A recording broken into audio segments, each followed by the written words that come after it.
Now see, there are some technical terms, okay, which are related to both of these statements. Okay, the above function which I have created here and the function call. Now, what is a technical term? Technical term here is that this function which I have created here, we have multiple names of this. Okay, what multiple names? We can also call it function definition or function declaration.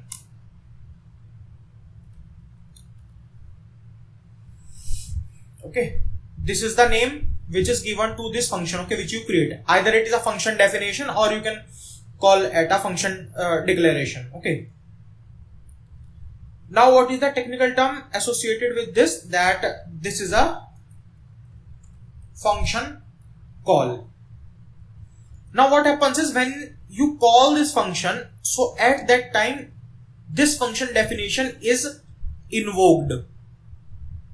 Okay, and then whatever is written inside this function is executed and you can see the output. Okay, so this is how we create a very basic function. No, but see, this function will not fulfill my needs now. Why? Because let's say you want to pass the custom input to that function, okay, and it should return the result, or let's say you want to perform any operation on those values, then how you are going to do that thing? So for that we use the two things. One is the parameter and second is the argument. Okay, let me create one more function multiply. This is a normal function, and now here I am going to call this function. Now see, let's say I want to calculate the multiplication of two numbers. So for that I will pass the two values here, and in similar way I want this function declaration to accept two values. Why? Because I am passing those values here. So let us create two variables here. Okay, number1 comma number2. Now first of all let me log this on the console and then show you what number1 and number2 holds. Now you can see here number1 holds the 5 and number2 hold the value of 10. Why? See, what value you have on the first place is going to be stored in the first variable, okay, and the value which is present in the last is going to be present in this variable. So now let us perform the operation here. Let result equal to number1 multiplied by number2.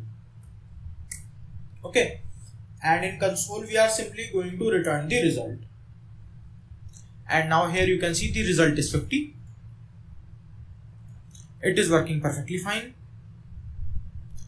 But in the starting only I told you now that there are two technical terms. One is the parameter and second is the argument. Now which is what? See, the value which you pass here in the function declaration are known as the parameters. Okay, so here number1 and number2 are the parameters of multiply function. Okay, and the value which you pass in the function call are the arguments.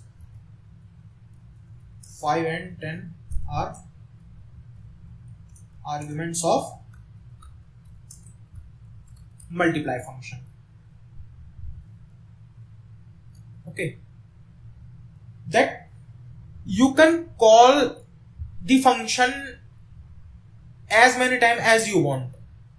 Okay, here I have only called this multiply function one time.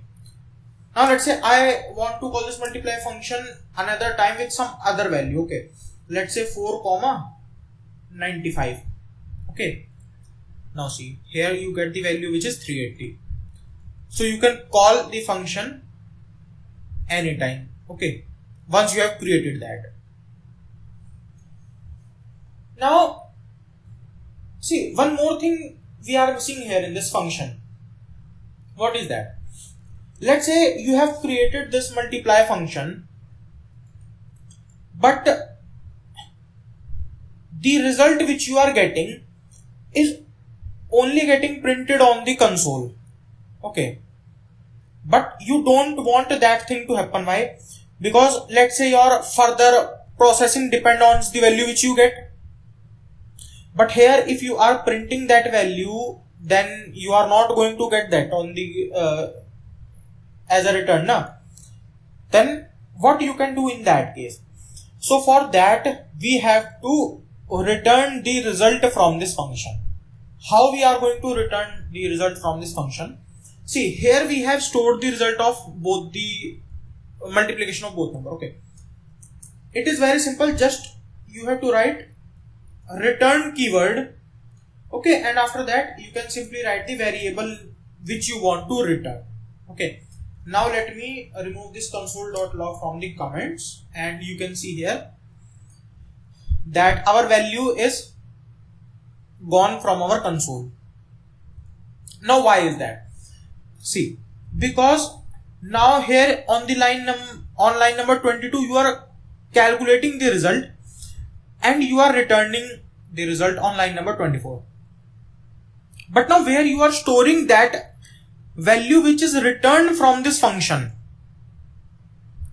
So you have to understand this thing. See, whenever you call a function, okay, it invoke this function definition or declaration. Okay, then whatever operation you have to perform, that function do it. Okay, and when this line is interacted, okay, then the value returned from this function is given back to the function call. Okay, from where you are calling that function. The result which I am getting is present at the line number 27 where I am calling this function. Yes, let me show you. So for that what I will do is I will try to cut this function. Okay, and let me log here. Now you can see here from where you are getting the answer 50, it is present at the app.js line number 27. See from here. So what I said is correct. The value this function definition returns is always given back to the function call. Okay, or from where you are calling that function. Okay, both are same thing. Let us try to log this as well. Okay, now you can see you have got the 380 as well. So this is how you create a normal function in JavaScript.